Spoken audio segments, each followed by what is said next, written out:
Shalom Bapak Ibu Saudara yang dikasihi Tuhan.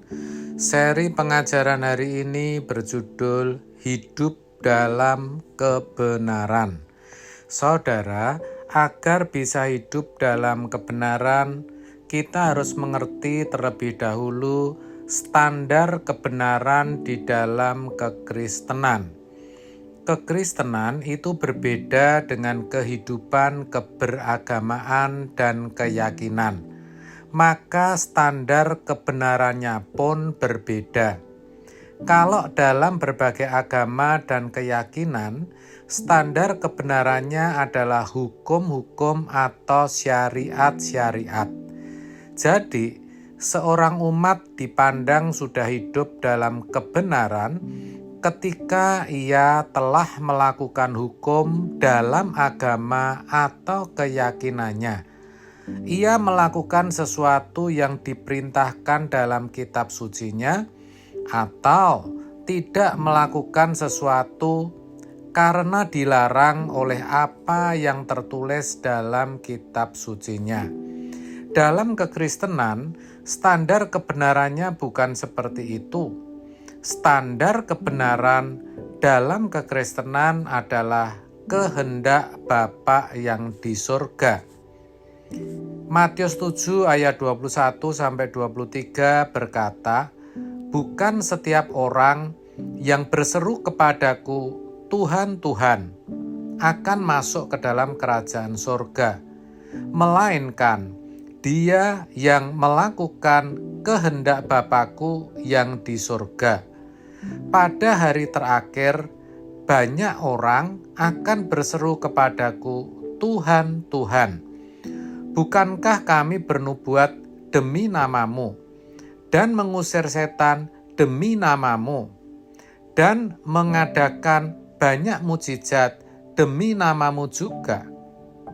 Pada waktu itulah, aku akan berterus terang kepada mereka dan berkata, Aku tidak pernah mengenal kamu. Enyahlah daripadaku, kamu sekalian pembuat kejahatan.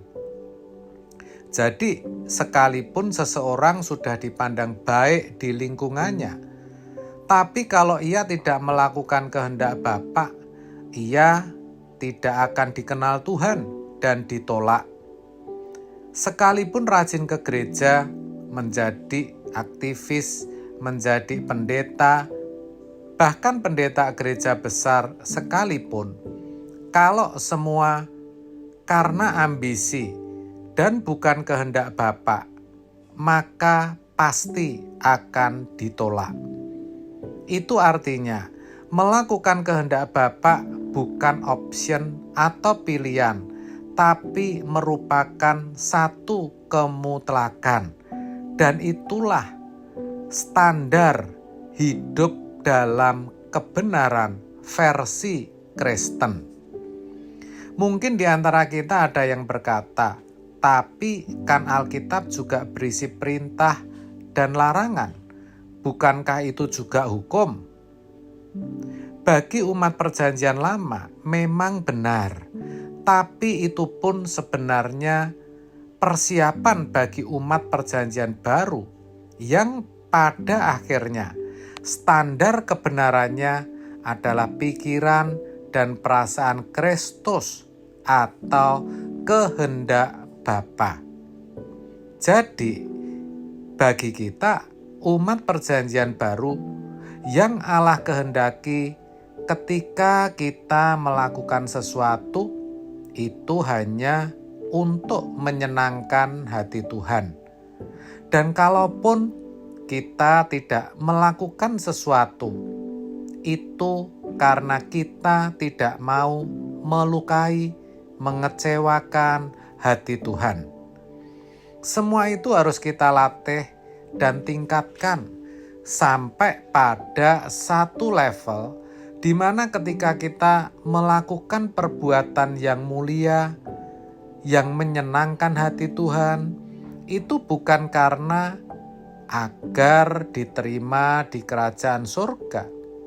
Sebaliknya, kalau kita tidak melakukan sesuatu yang jahat atau yang najis, itu juga bukan karena kita takut api kekal neraka.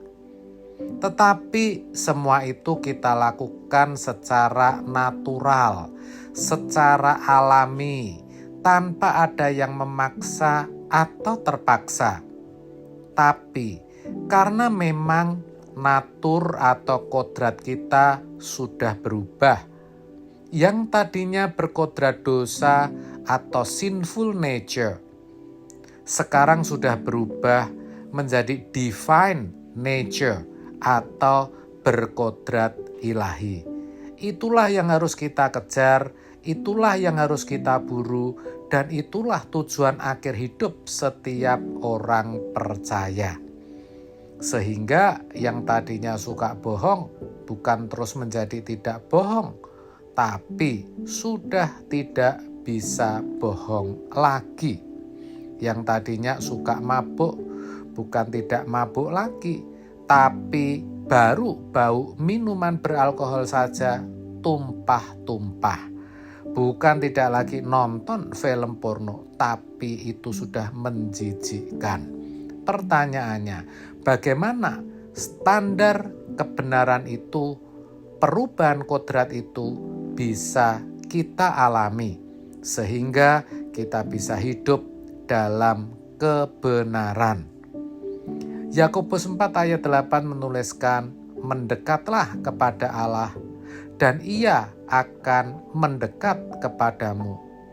Tahirkanlah tanganmu, hai kamu orang-orang berdosa, dan sucikanlah hatimu, hai kamu yang mendua hati."